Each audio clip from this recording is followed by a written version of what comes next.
croix nous sera toujours chère. Elle est gloire et victoire pour moi. Et par elle, en la maison du Père, la couronne est offerte à ma foi. Et par elle, en la maison du Père, la couronne est offerte à ma foi.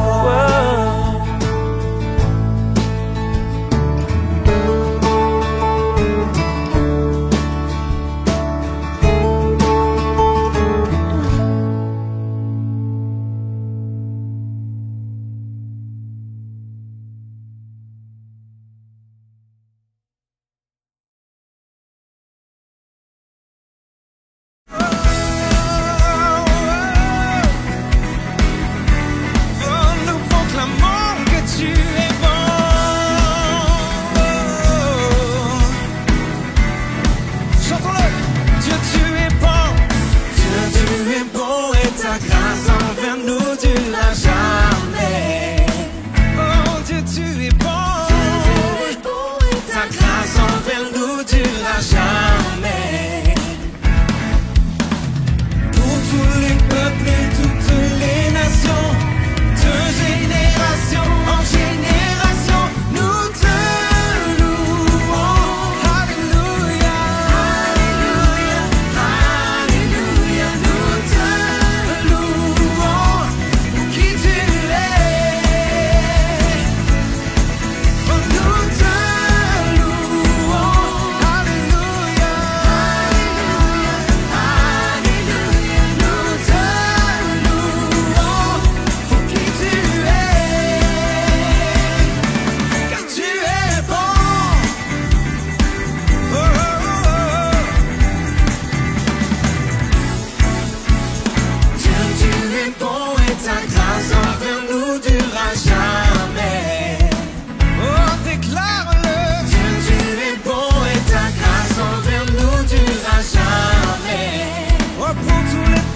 tous les peuples, toutes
au-dessus des cieux.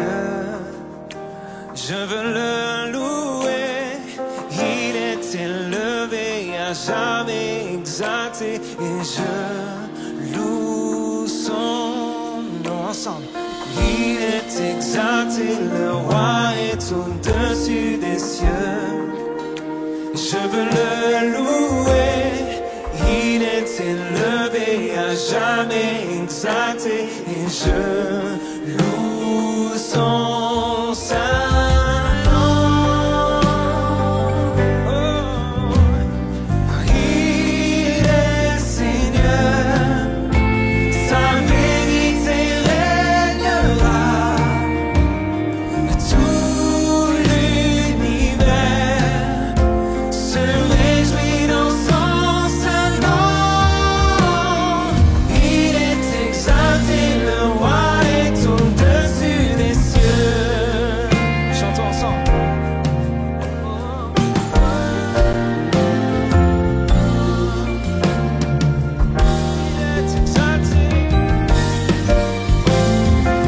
Il est exalté, le roi est au-dessus des cieux. Je veux le louer, il est élevé, à jamais exalté, et je loue son saint nom. Il est Seigneur, sa vérité régnera. Tout l'univers se réjouit dans son saint nom. Il est exalté, le roi est au-dessus des cieux. Il est Seigneur, oh il est Seigneur, sa vérité régnera. Oui, tout l'univers se réjouit dans son saint nom. Il est exalté, le roi est au-dessus des cieux. Alléluia, oh alléluia, alléluia. Il est digne de louange. Ensemble et chantons. Alléluia,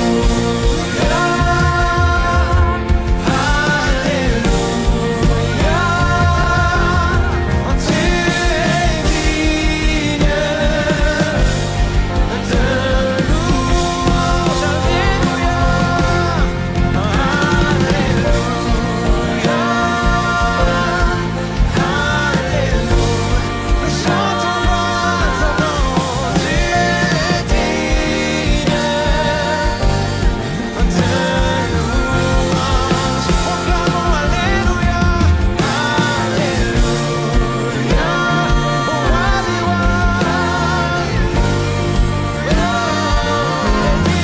Tu es digne de louange. Que son église le chante. Venons l'adorer, venons l'adorer. Jésus-Christ est Seigneur. Venons contempler, venons contempler,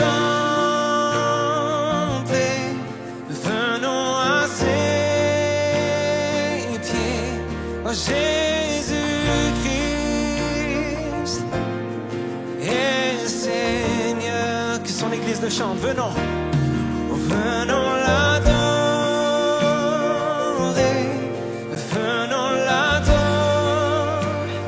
Jésus-Christ, il est Seigneur, est Seigneur. Venons contempler, venons contempler, venons à ses pieds. Jésus-Christ est Seigneur.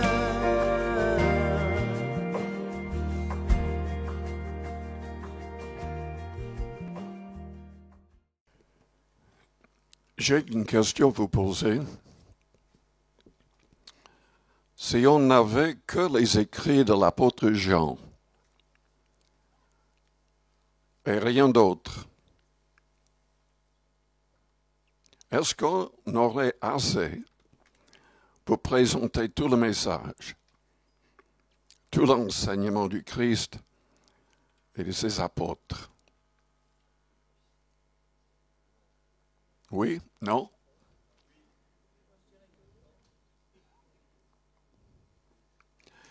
Quel est le verset le plus connu dans la Bible? Peut-être le verset le plus important dans toute la Bible. Et c'est quelle référence? 1 Jean. Jean 3, 16. Et c'est quoi? Vous pouvez le citer?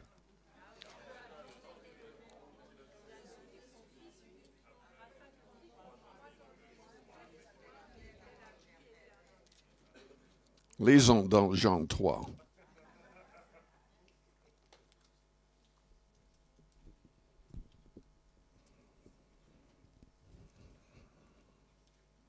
Je lis à partir du verset 14.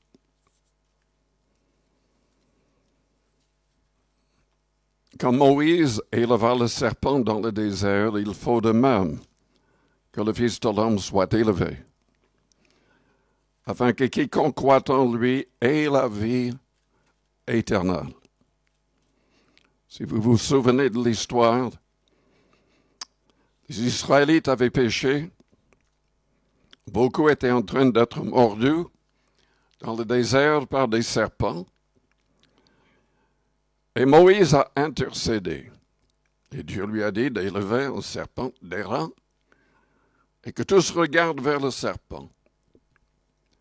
Tous ceux qui le feraient seraient guéris. C'était une image de ce que le Christ allait accomplir. Parce que la Bible dit que Jésus-Christ s'est chargé de nos fautes, de nos péchés, que le poids de la honte de l'humanité était placé sur lui. Il est devenu en quelque sorte péché pour que nous devenions en lui la justice de Dieu. Et lui qui n'avait jamais péché, mais il a été jugé à notre place, condamné à cause de nos fautes. Et parce qu'il a accepté cette sorte de mort, nous pouvons être pardonnés, transformés, nous pouvons saisir la vie éternelle, croyant avec tout notre cœur dans ce Sauveur et Seigneur. Car Dieu a tant aimé le monde qu'il a donné son Fils unique, afin que quiconque croit en lui ne périsse point, mais qu'il ait la vie éternelle. Les hommes vont périr, à moins de croire en Christ. Oui, il y a la vie éternelle qui nous est offerte, mais c'est uniquement par la foi en Christ. Dieu, en effet, n'a pas envoyé son Fils dans le monde pour qu'il juge le monde, mais pour que le monde soit sauvé par lui.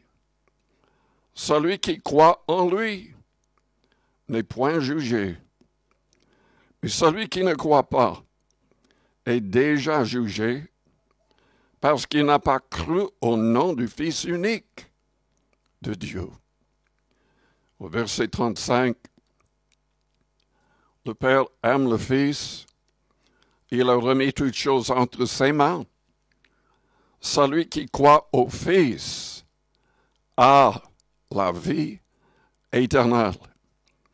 Celui qui ne croit pas au Fils ne verra point la vie, mais la colère de Dieu demeure sur lui. Prions le Seigneur. avant d'aller plus loin.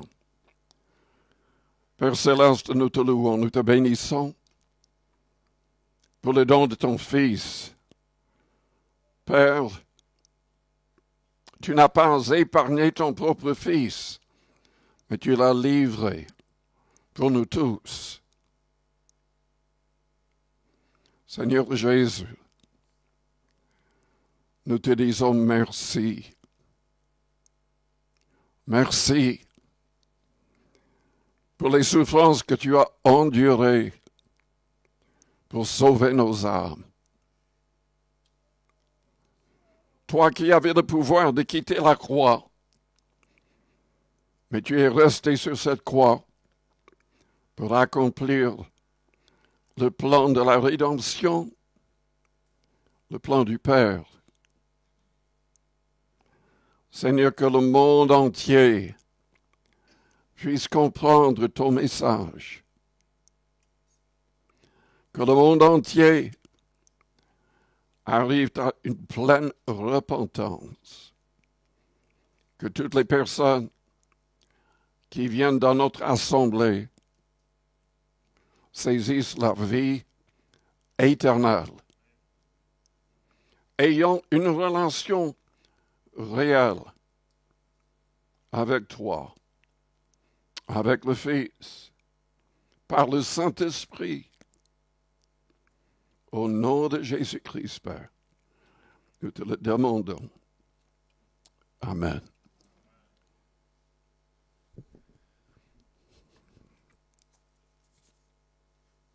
Jean a écrit l'Évangile selon Jean, 3 épîtres, 1, 2 et 3 Jean, et l'Apocalypse, tout poussé par le Saint-Esprit. L'essentiel y est, et même davantage, parce que Jean révèle ce que les autres ne révèlent pas. Dieu, au travers de cet apôtre, explique des choses en profondeur. L'essentiel et davantage se trouve dans ses écrits. C'est quoi l'essentiel? Nous apprenons par Jean que Jésus-Christ est le Créateur de tout dans l'univers. Au chapitre 1er, nous lisons au commencement était la parole, le logos en grec. La parole était avec Dieu et la parole était Dieu. Il est présenté, Jésus-Christ, comme la parole, comme Dieu et comme créateur de toutes choses. Cette parole était au commencement avec Dieu, avec le Père. Toutes choses ont été faites par elle. Et rien de ce qui a été fait n'a été fait sans elle. Elle était la vie. Et la vie était la lumière des hommes. Au verset 9, cette lumière était la véritable lumière qui, en venant dans le monde, éclaire tout homme. Au verset 12, tous ceux qui l'ont reçu, à ceux qui croient en son nom, elle a donné le pouvoir de devenir enfants de Dieu, lesquels sont nés, non du sang, ni de la volonté de la chair, ni de la volonté de l'homme, mais de Dieu. Verset 17 déclare, la loi a été donnée par Moïse. La grâce et la vérité sont venues par Jésus-Christ. Personne n'a jamais vu Dieu, le Fils unique, qui est dans le sein du Père, et celui qui l'a fait connaître. Jésus-Christ, notre Seigneur et Sauveur, est le Créateur. Il est autant Dieu que le Père. Il est, selon Jean 10 au verset 27 et 28, un avec son Père. Il a dit, mes brebis connaissent ma voix. Je les connais et elles me suivent. Et je leur donne la vie éternelle. Et après, il parlait de ce fait que lui et son Père sont un, unis, comme Père, Fils et Saint-Esprit sont distincts et pourtant un, unis, travaillant de la même manière pour accomplir ce plan éternel. Dans Jean 8, 16 et 17, Jésus-Christ souligne quelque chose qui est indispensable à croire. Si vous prenez le temps de les lire, je ne vais pas prendre le temps. Vous pouvez les lire chez vous. Il présente la réalité qu'il est sorti de Dieu. Son existence n'a pas commencé avec Marie en tant qu'un petit enfant. Il est le créateur de toutes choses. Il est même appelé dans un autre épître, en dehors de Jean, il est appelé Dieu par Dieu le Père. Il est appelé Seigneur par Dieu le Père. Il est appelé le Créateur de toutes choses par Dieu le Père, qui lui a dit après la crucifixion et son ascension, Dieu lui a dit de s'asseoir à sa droite jusqu'à ce qu'il fasse de ses ennemis son marchepied. Nous devons, selon les écrits de Jean, qui ne faisait rien d'autre que d'écrire les paroles du Christ. Dans Jean 5, nous voyons l'importance d'honorer le Fils autant qu'on honore Dieu le Père. C'est souligné que Dieu a confié au Christ le jugement. C'est lui qui va juger. C'est lui qui va décider pour l'avenir. Nous devons le croire et nous devons le confesser. Nous devons répandre cette vérité.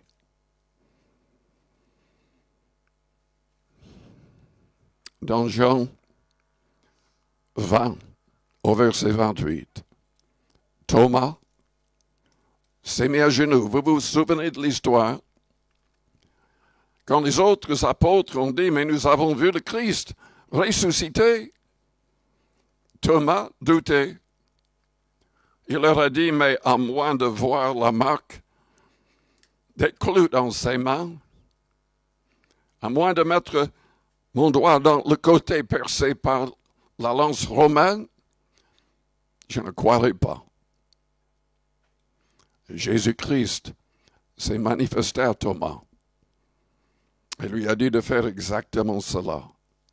Il s'est jeté à genoux, criant, « Mon Seigneur et mon Dieu ».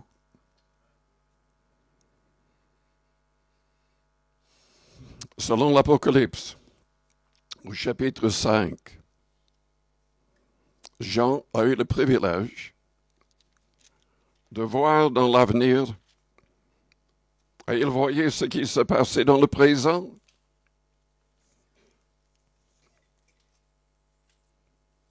Dieu le Père, au chapitre 5, est sur le trône. Il y a un livre que personne ne peut ouvrir. Personne n'est digne pour l'ouvrir.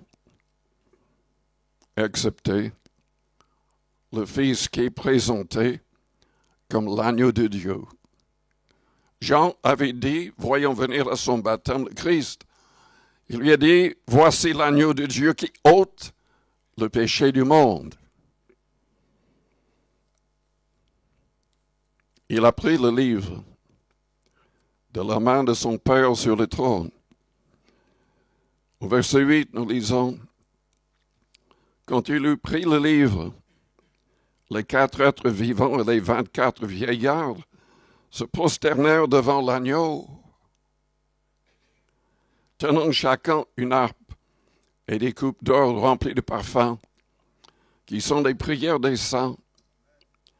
Ils chantaient un cantique nouveau, en disant, « Tu es digne de prendre le livre et d'en ouvrir les sceaux, car tu as été immolé. Tu as racheté pour Dieu par ton sang des hommes de toute tribu, de toute langue, de tout peuple, de toute nation. Tu as fait d'eux un royaume et des sacrificateurs pour notre Dieu. Ils régneront sur la terre. » Et le reste souligne la louange et l'adoration des anges et de tous les êtres au ciel qui adorent le Père et le Fils. C'est indispensable de comprendre cela. C'est indispensable de croire au fait que Jésus est le Fils unique de Dieu.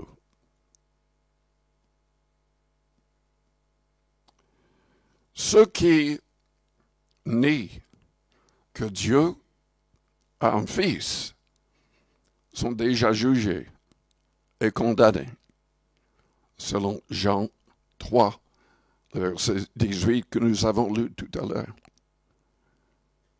Nous devons confesser qu'il est le Fils. Nous devons croire et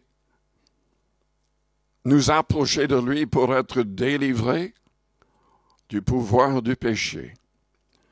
J'ai vu sur Facebook, il y a quelques jours, que quelqu'un avait écrit « Nous ne venons pas, ou plutôt nous ne faisons pas tout pour changer nos vies avant de venir vers Dieu, vers le Christ.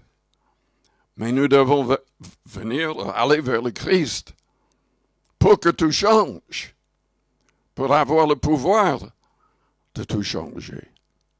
Par nous-mêmes, nous n'arriverons jamais à plaire à Dieu.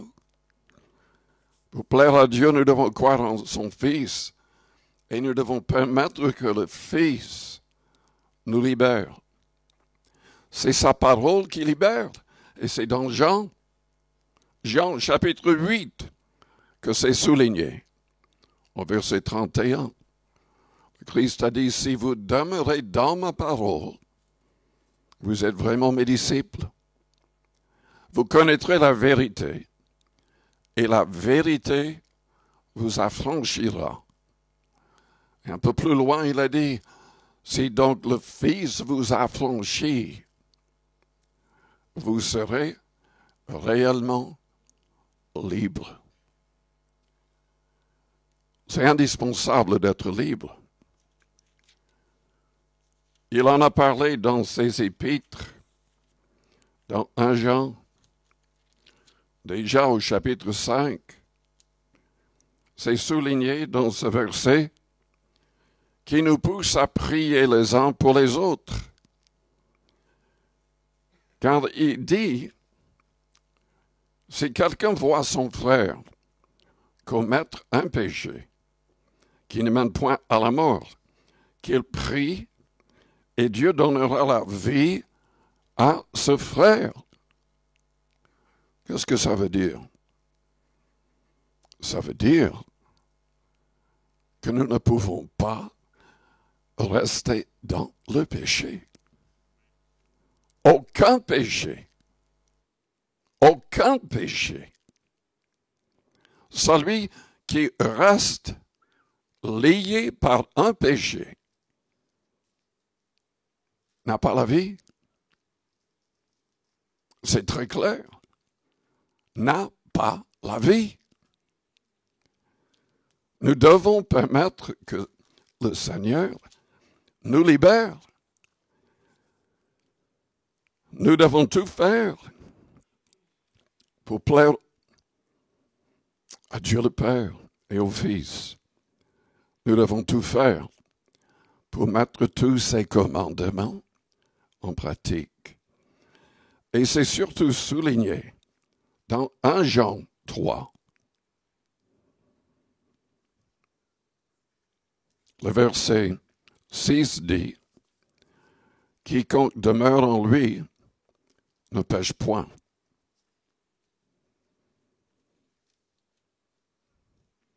Le verset 5 dit, « Jésus a paru pour ôter les péchés. Il n'y a point en lui des péchés. » Jésus est notre modèle et il est celui qui peut nous aider à abandonner tout péché. Le verset 9 dit, « Quiconque est né de Dieu ne pratique pas les péchés, parce que la semence de Dieu demeure en lui, et il ne peut pécher, parce qu'il est né de Dieu. » C'est par là que se font reconnaître les enfants de Dieu et les enfants du diable. Quiconque ne pratique pas la justice n'est pas de Dieu, non plus que celui qui n'aime pas son frère. Qu'est-ce qui vous a été annoncé, ce que vous avez entendu dès le commencement, c'est que nous devons nous aimer les uns les autres. C'est dans les écrits de Jean que nous apprenons que le Seigneur veut notre sanctification. Dans Jean 17, dans sa prière sacerdotale, il a intercédé pour que tous les croyants soient sanctifiés par la parole de Dieu. Si vous voulez vraiment sauver votre âme, passez plus de temps dans la Bible que devant la télé. Ou lisons un autre livre. Ce sont ceux qui demeurent dans la parole du Christ qui sont les vrais disciples. Selon Jean 15, ce sont les gens qui demeurent dans le Seigneur qui vont plaire au Père, être de vrais disciples. De telles personnes vont porter beaucoup de fruits, la Bible dit. Leurs prières seront exaucées. Demeurer, c'est l'idée d'être continuellement en contact, en train de faire sa volonté. C'est dans Jean 15 aussi que le Christ a parlé de ce commandement qui est le plus important. Aimez-vous les uns les autres comme je vous ai aimé.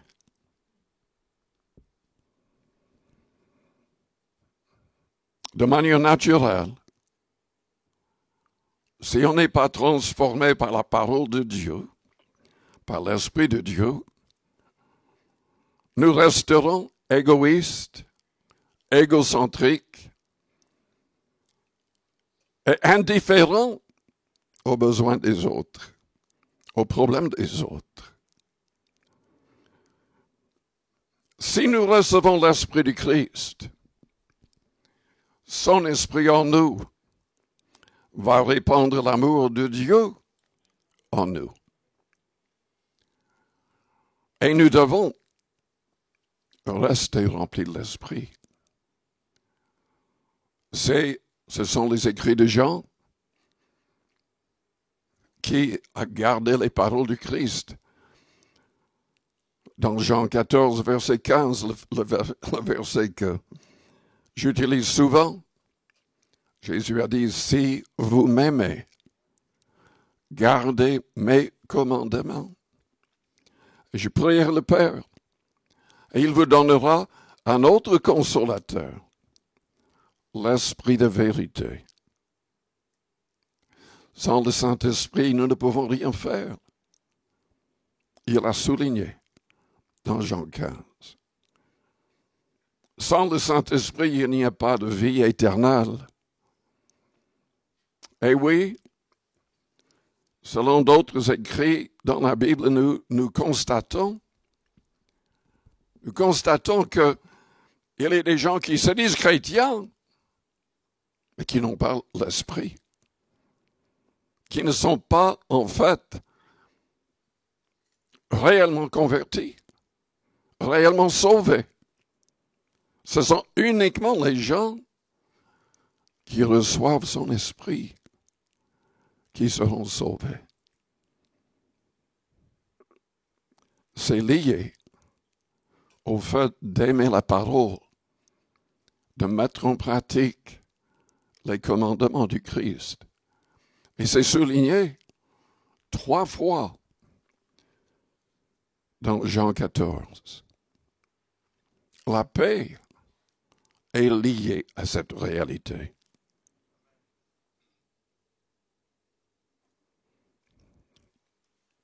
Dans l'Apocalypse, nous apprenons, grâce à Jean, qui était sous le contrôle du Saint-Esprit, nous apprenons que le châtiment éternel existe. Nous apprenons qu'il y a un livre qui s'appelle le livre de vie. Et à moins qu'on ait son nom écrit dans ce livre de vie, nous serons jetés dans un étang de feu qui est appelé la seconde mort, qui est en fait, qui n'est pas la fin de tout, mais qui est un châtiment éternel. Nous savons qu'il s'agit d'un châtiment éternel quand nous lisons d'autres passages.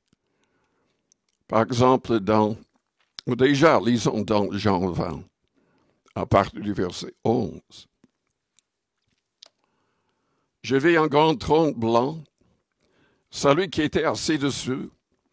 La terre et le ciel s'enfuirent devant sa face, et il ne fut plus trouvé de place pour eux. Et je vis les morts, les grands et les petits, qui se tenaient devant le trône. Des livres furent ouverts, et un autre livre fut ouvert, celui qui est le livre de vie. Et les morts furent jugés selon leurs œuvres, d'après ce qui était écrit dans ces livres. Nos vies, tout dans nos vies, tout est enregistré. Tout est dans un livre. La mère rendit les morts qui étaient en elle. La mort et le séjour des morts rendirent les morts qui étaient en eux, et chacun fut jugé selon ses œuvres. Et la mort et le séjour des morts furent jetés dans l'étang de feu. C'est la seconde mort, l'étang de feu. Quiconque ne fut pas trouvé écrit dans le livre de vie fut jeté dans l'étang de feu. Le diable et le faux prophète, l'Antichrist, seront envoyés dans l'étang de feu. Et ce n'est pas la fin de tout. Selon le verset 10, le diable qui les séduisait fut jeté dans l'étang de feu et de soufre, où sont la bête et le faux prophète. Et ils seront tourmentés jour et nuit au siècle des siècles. Donc, les temps de feu, bien qu'appelés la seconde mort, n'est pas la fin de tout. C'est aussi souligné au chapitre 14. Un jour va venir où pour acheter ou vendre, tous les habitants de la terre seront obligés de recevoir une marque dans leurs mains ou sur le front. Toutes les personnes qui n'auront pas cela ne pourront pas survivre. Mais en même temps, si qui que ce soit accepte cette marque, cette personne sera damnée et ne sera jamais pardonnée, selon la Bible. Dieu va même envoyer un ange du ciel pour avertir les habitants de la terre de ne pas accepter cette marque. C'est la marque de l'Antichrist. Et donc, pour survivre à cette époque-là, pour garder la vie éternelle, les croyants seront obligés de mourir, d'accepter la mort, plutôt que d'être, afin de ne pas accepter une damnation éternelle.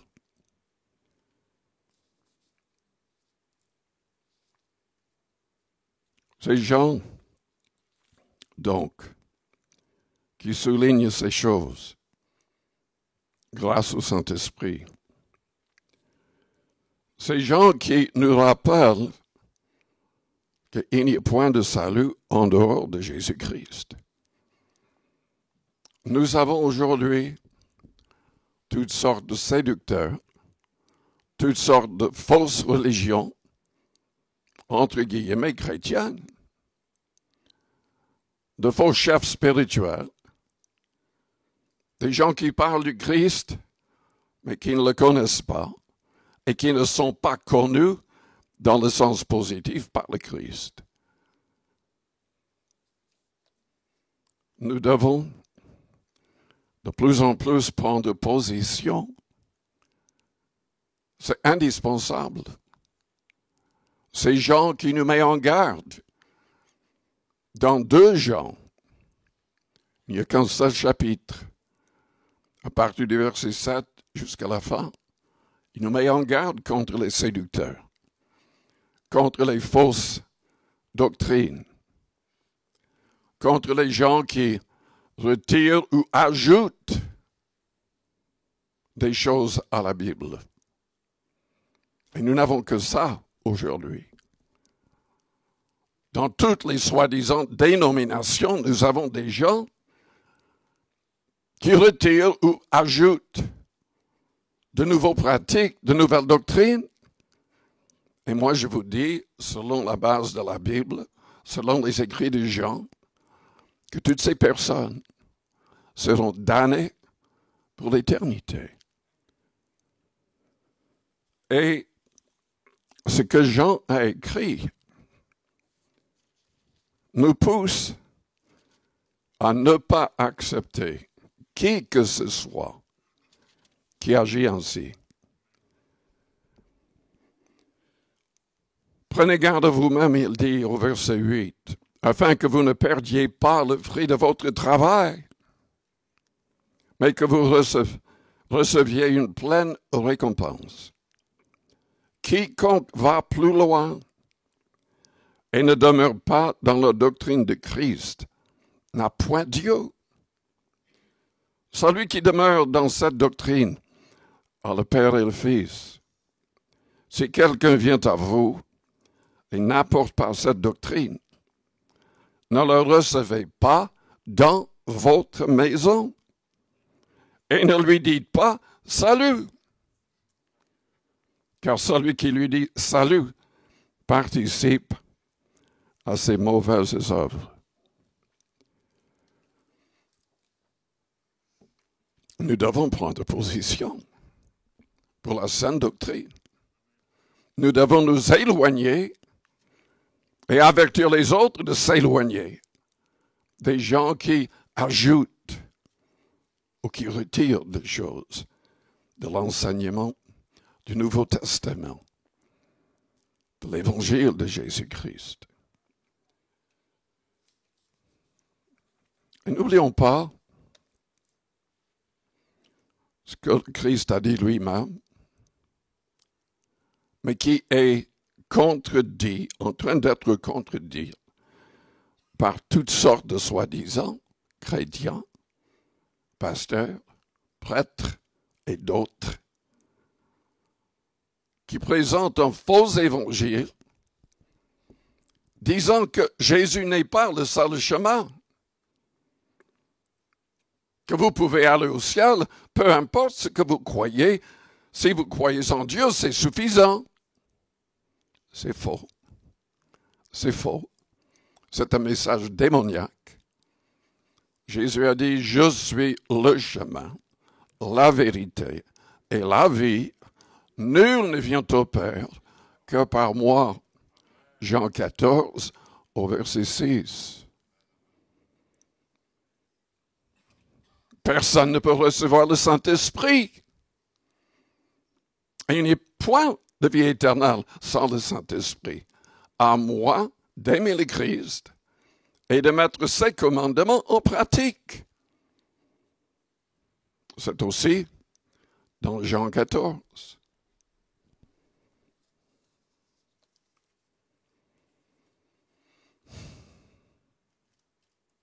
Je l'ai dit déjà, et je veux le répéter.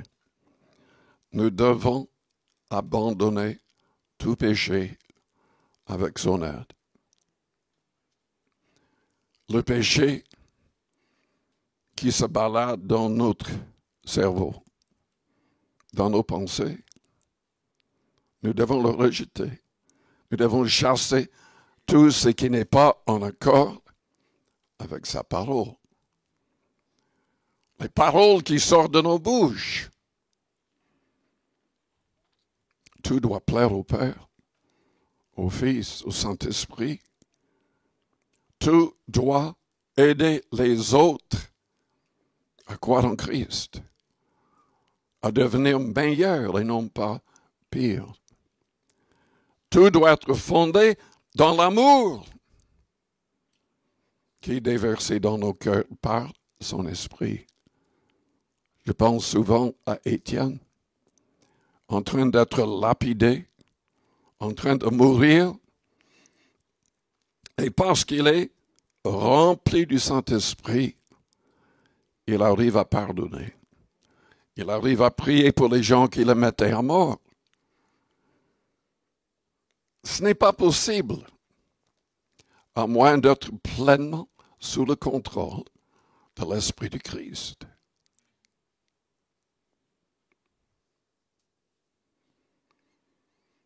Ce n'est pas possible d'aimer votre mari, d'aimer votre femme, sans être sous le contrôle du Saint-Esprit. Nous sommes tous égoïstes.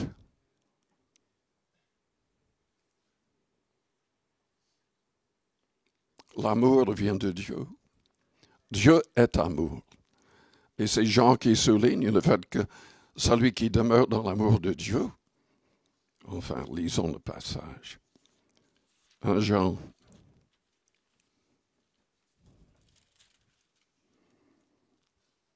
Chapitre 4, verset 16.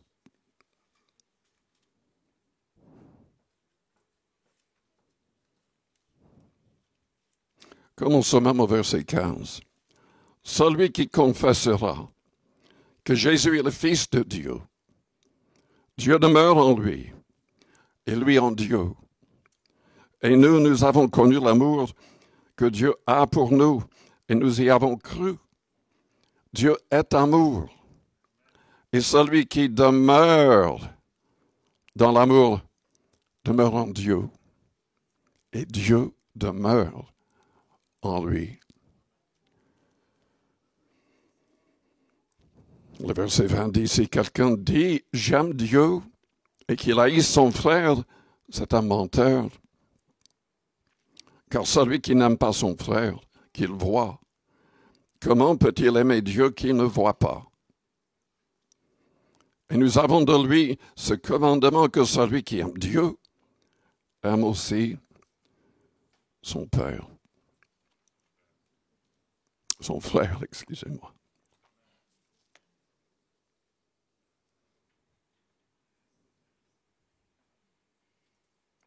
Dans 1 Jean 4, le verset 12 dit « Personne n'a jamais vu Dieu. »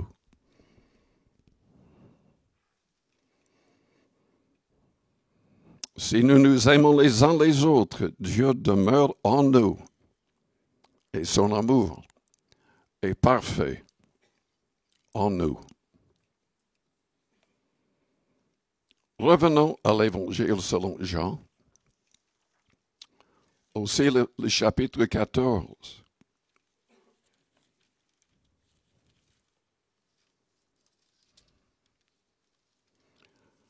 Parfois les gens disent, mais la vie chrétienne c'est trop difficile. Je n'y arriverai jamais. Je vais vous dire que ce qui va être trop difficile sera le châtiment éternel. Je vais vous dire que Jésus-Christ libère. Et si on arrive vraiment, si on permet à l'Esprit de Christ de prendre le contrôle de nous, nous pourrons parler comme Jean parlait dans ses épîtres.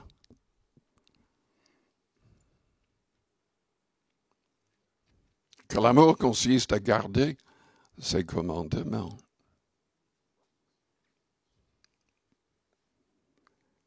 Jean a souligné tellement de choses magnifiques. Je vous encourage, au lieu de lire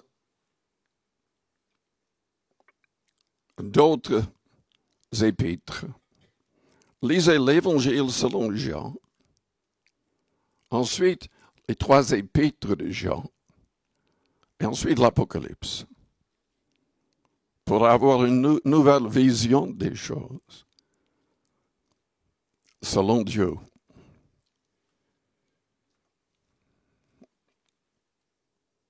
Dans 1 Jean 14, excusez-moi, l'Évangile selon Jean, chapitre 14, que votre cœur ne se trouble point. Croyez en Dieu et croyez en moi. Il y a plusieurs demeures dans la maison de mon Père. Si cela n'était pas, je vous l'aurais dit. Je vais vous préparer une place. Et lorsque je m'en serai allé et que je vous aurai préparé une place, je reviendrai et je vous prendrai avec moi, afin que là où je suis, vous y soyez aussi. Jésus revient, mes amis. Jésus va revenir. Et en clin d'œil, on va disparaître de cette terre pour le rencontrer dans les airs. Et nous serons récompensés. Trop difficile?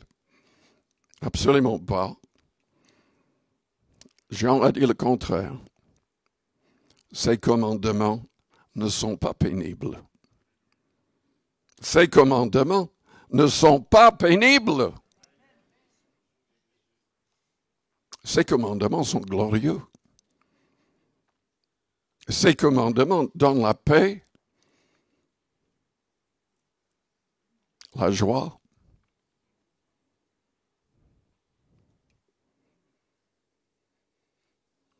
L'Apocalypse 19. Il va revenir, oui. On va le rencontrer dans les airs, nous serons récompensés. Il y aura les noces de l'agneau. Et après, nous allons revenir sur terre avec le Christ, avec ses anges. Et nous allons régner avec le Christ. Pendant 1000 ans, je lis à partir du verset 11, l'Apocalypse 19. Je vis le ciel ouvert, et voici, parut un cheval blanc. Celui qui le montait s'appelle fidèle et véritable. Il juge et combat avec justice. Ses yeux étaient comme une flamme de feu. Sur sa tête étaient plusieurs diadèmes. Il avait un nom écrit que personne ne connaît si ce n'est lui-même. Et il était revêtu d'un vêtement teint de sang. Son nom est la parole de Dieu. Jean a commencé son évangile parlant de cette parole qui était créateur de tout. Les armées qui sont dans le ciel le suivaient sur des chevaux blancs, revêtus d'un fin lin blanc pur. Lisons au chapitre 22, au verset 14. Heureux ceux qui lavent leurs robes, afin d'avoir droit à l'arbre de vie et d'entrer par les portes dans la ville. Dehors, les chiens, les enchanteurs, les impudiques, les meurtriers, les idolâtres, et quiconque aime et pratique le mensonge. Pourquoi dehors? Dans quel sens dehors? En tout cas, vous trouverez dans des prophéties de l'Ancien Testament où les prophètes parlaient du fait, c'est peut-être même dans le Nouveau, où la référence me manque pour l'instant. Mais il y aura les cadavres de tous ceux qui ont rejeté le Christ, qui seront visibles aux fidèles, juste en dehors, ou pas très loin, de la ville de Jérusalem. Pendant les âges de l'éternité, on va voir les cadavres pour nous rappeler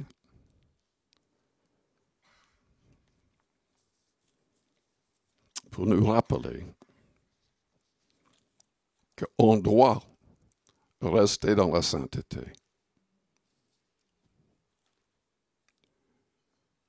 Heureux ceux qui lavent leurs robes afin d'avoir droit à l'arbre de vie et d'entrer par les portes dans la ville. Au verset 16, moi, Jésus, j'ai envoyé mon ange pour vous attester ces choses dans les églises. Je suis le rejeton et la postérité de David, l'étoile brillante du matin. Jean présente tout. Dans sa 3e épître, il parle de l'importance d'humilité. Il est loin d'être le seul à en parler. Jacques en parle, Pierre en parle. Les prophètes en ont parlé. Dieu résiste aux orgueilleux. Il fait grâce aux humbles. Mais ce qui est terrible, c'est que l'orgueil saisit trop souvent les cœurs et les vies des gens qui se disent chrétiens,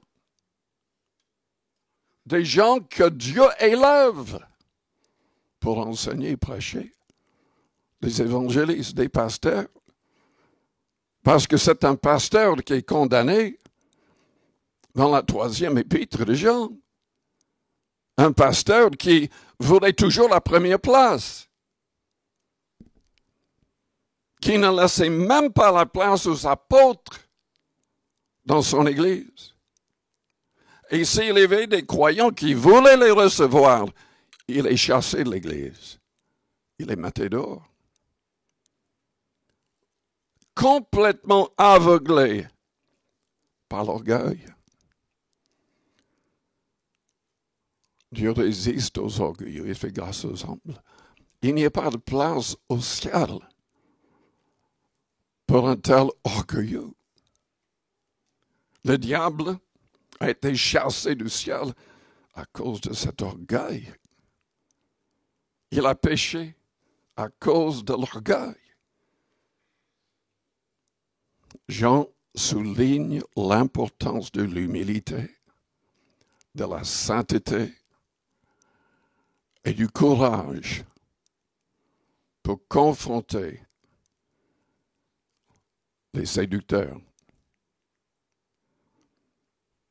Que nous ayons le courage de dénoncer ce qui est faux et de rester attachés à ce qui est vrai. Je vous invite à fermer vos yeux, à courber vos fronts.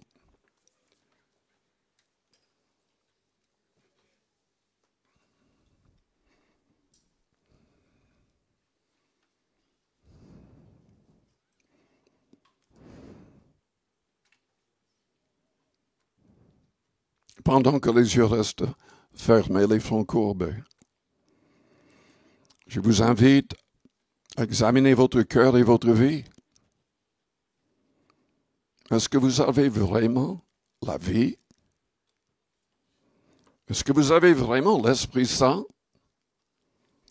Est-ce que vous êtes vraiment un disciple du Christ, avec votre nom écrit dans le livre de vie?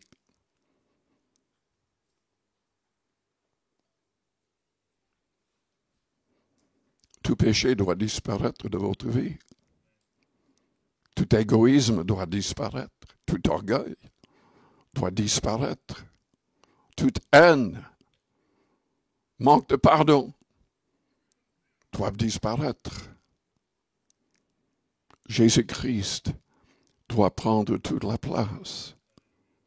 Sa parole doit être au fond de nos cœurs. Son esprit doit être présent pour nous aider à chasser toute pensée mauvaise.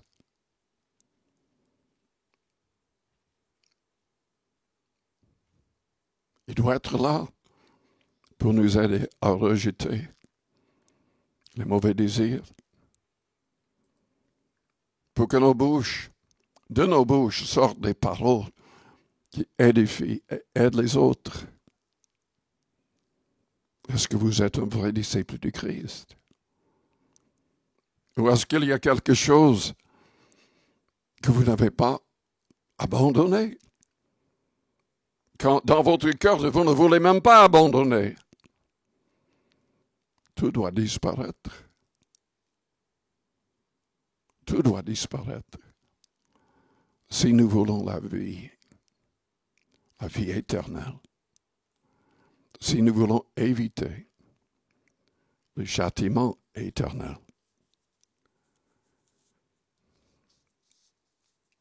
Si vous avez besoin de prière, vous vous rendez compte que, bien que vous croyez en Christ, votre vie n'est pas en règle. Vous avez besoin de délivrance. Vous avez besoin qu'il change tout dans votre vie. Je voudrais prier pour vous si c'est le cas. Faites-moi signe en élevant votre main juste pour un instant. Je prierai pour vous. Oui, il y a plusieurs personnes. Dieu voit votre main. Il connaît votre cœur. Qu'il vous purifie, qu'il nous purifie pleinement. Je vous invite à répéter une prière après moi, que toute l'Église répète la prière. Père Céleste, j'ai besoin de toi. Par moi-même, je sais que je ne peux pas réussir. J'ai besoin de l'Esprit de ton Fils dans mon cœur. Pardonne mes péchés. Aide-moi à abandonner tout péché. À être un vrai disciple. Rempli de ton esprit. Rempli de ton amour. Que je puisse avoir un amour sincère pour tes commandements. Que j'ai la force de les mettre en pratique.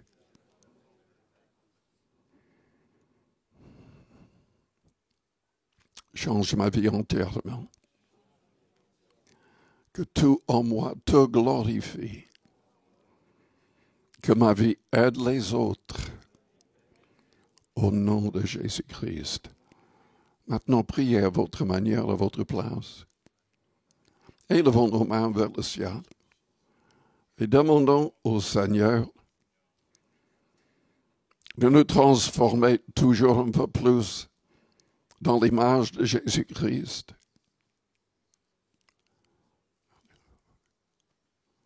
Alléluia. Alléluia.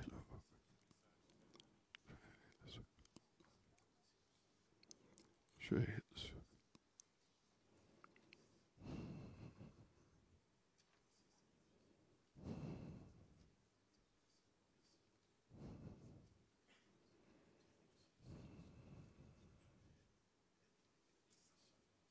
Qu'est-ce que nous avons à faire?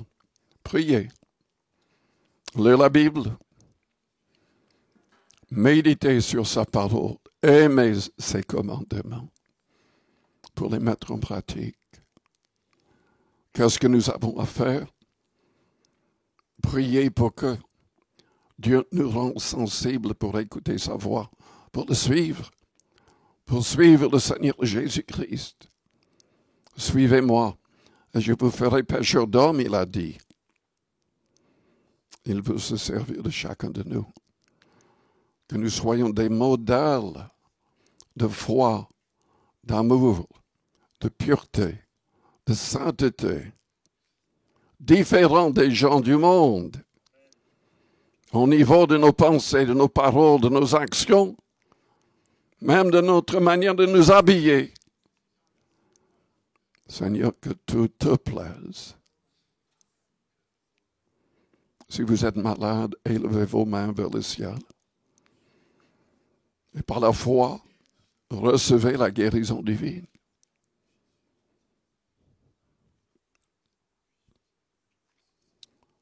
Seigneur, tu as souffert sur la croix pour nous guérir aussi. Par tes meurtrissures, nous sommes guéris, la Bible dit. Nous le croyons et nous recevons par la foi. Touche chaque personne malade, qu'il n'y ait point de maladie, que la maladie disparaisse. Pour la gloire du nom de Jésus-Christ. Amen.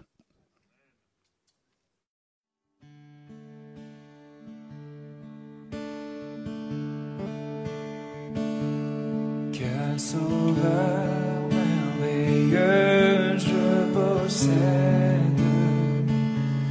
Il s'est sacrifié pour moi.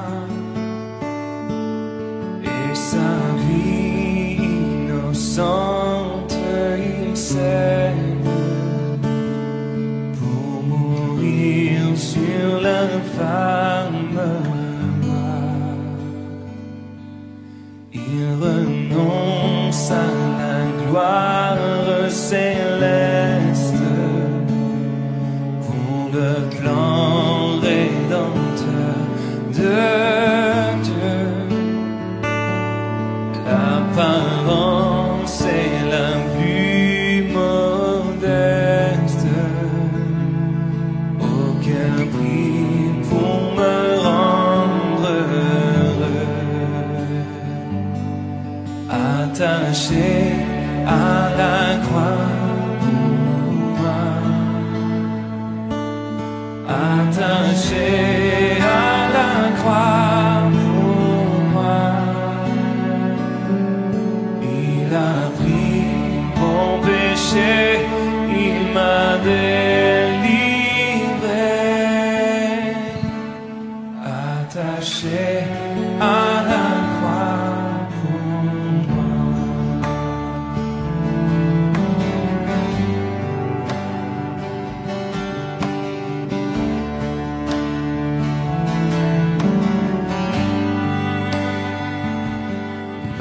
prêtait innocent pour ma vie, pour mes iniquités brisées et chargé de mes maladies.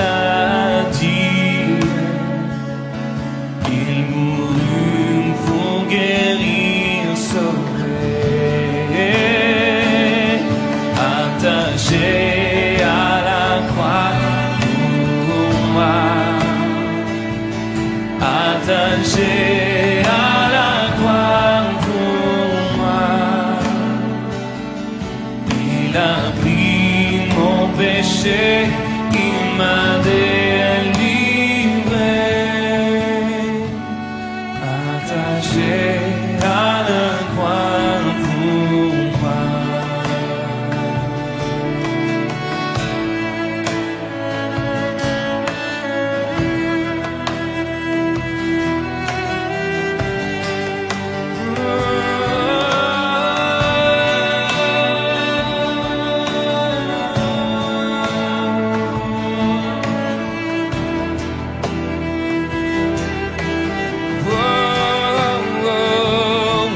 Attaché à la croix pour moi, attaché à la croix pour moi. Il a pris mon péché, il m'a délivré, attaché à la croix pour moi. Il a pris mon péché, il m'a délivré, attaché à la croix pour moi.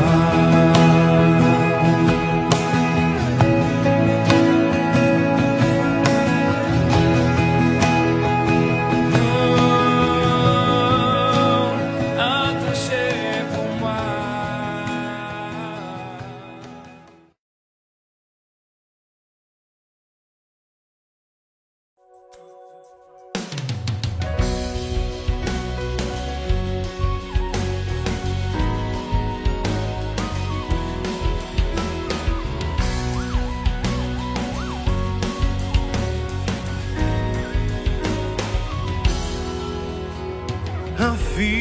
Infiniment, abondamment, bien au-delà de ce que tu demandes au travers de la puissance qui agit en toi. Oh, Dieu est capable de faire tout ce qu'il dit, il fera. Il accomplira toutes ses promesses envers toi. Garde ta foi en Dieu, il ne t'abandonnera pas, il fera. Oui, il fera, car il est fidèle, il fera. Alléluia, saisis cette parole. Oh, oh, oh. Infiniment, abondamment, bien au-delà de tout ce que tu demandes au travers de la puissance qui agit en toi. Oh, Dieu est capable de faire tout ce qu'il dit, il fera. Alléluia, il accomplira toutes ses promesses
Garde ta foi, garde ton cœur devant Dieu. Accroche-toi à sa parole, accroche-toi à ses promesses. Déclare-le dans ta vie, tu le verras s'accomplir si tu le crois seulement. Accroche-toi à sa parole, il est fidèle, il est fidèle, il est fidèle. Jésus est fidèle, celui qui le fait, il ne t'abandonnera pas. Il fera, il fera, il fera, il fera infiniment au-delà. Il fera selon l'infinie richesse de sa gloire et de sa bonté qui se renouvelle chaque matin.